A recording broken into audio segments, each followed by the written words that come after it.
Assalamualaikum warahmatullahi wabarakatuh.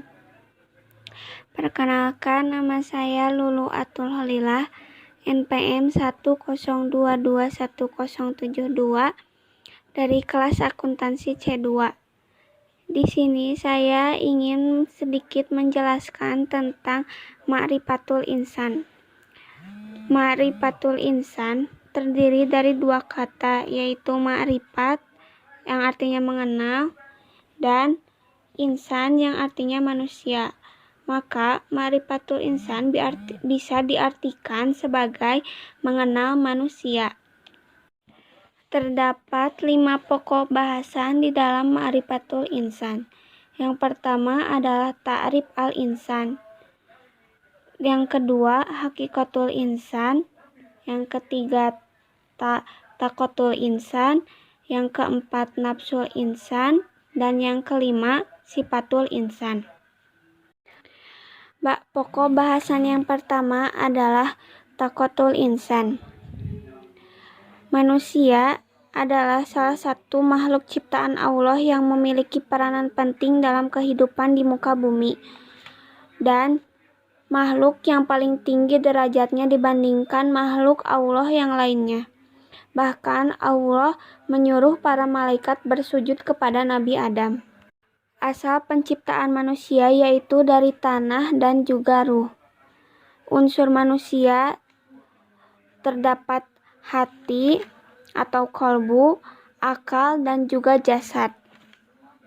Manusia diciptakan oleh Allah untuk menjalankan amanah yang diberikan olehnya. Terdapat 2 amanah manusia di muka bumi. Amanah yang pertama adalah amanah al-ibadah, yang artinya manusia diciptakan oleh Allah untuk beribadah kepadanya.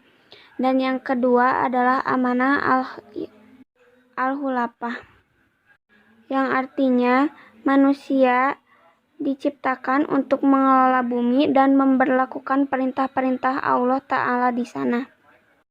Pokok bahasan yang kedua adalah hakikatul insan atau hakikat manusia.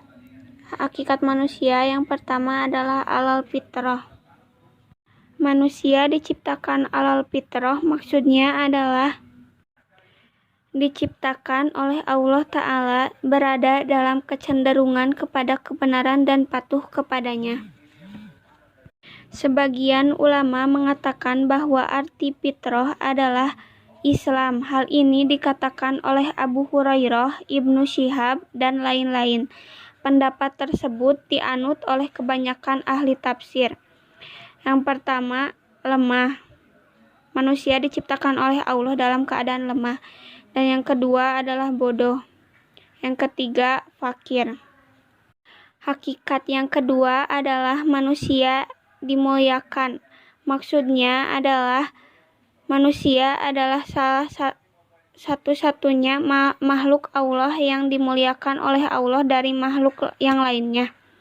Di antaranya adalah ditiupkan ruh, diistimewakan atau memiliki keistimewaan, ditundukkannya alam padanya, dibebani, dan juga khalifatul fil ardi, yang artinya menegakkan hak dan keadilan di muka bumi. Pokok bahasan yang ketiga adalah taqotul insan atau potensi manusia. Menurut pandangan Islam, potensi manusia adalah suatu anugerah yang Allah berikan, karena Allah menciptakan manusia dalam bentuk yang sangat sempurna dengan kemampuan.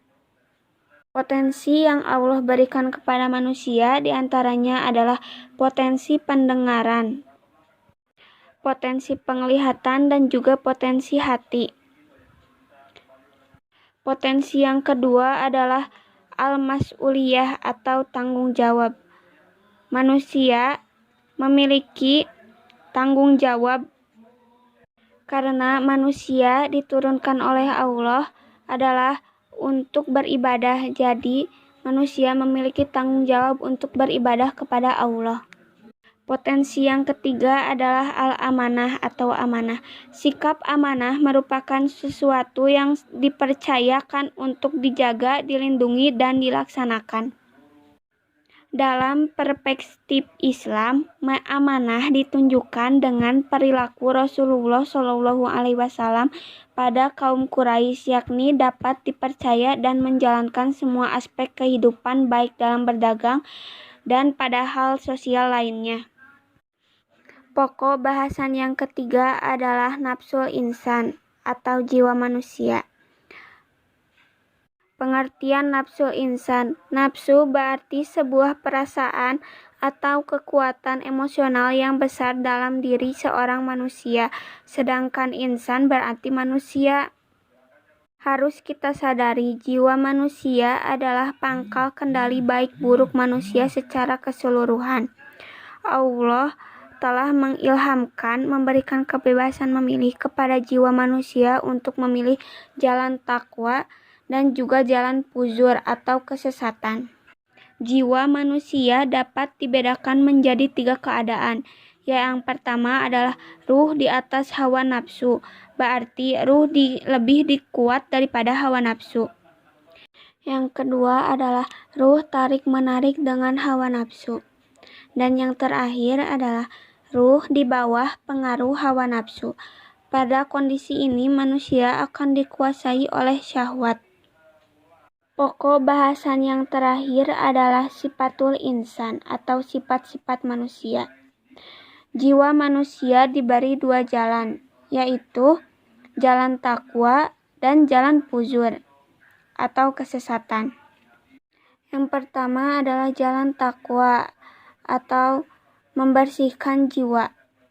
Definisi takwa menurut Ibnu Qayyim adalah hakikat takwa adalah mentaati Allah atas dasar iman dan ihtisab, baik terhadap perkara yang diperintahkan atau perkara yang dilarang.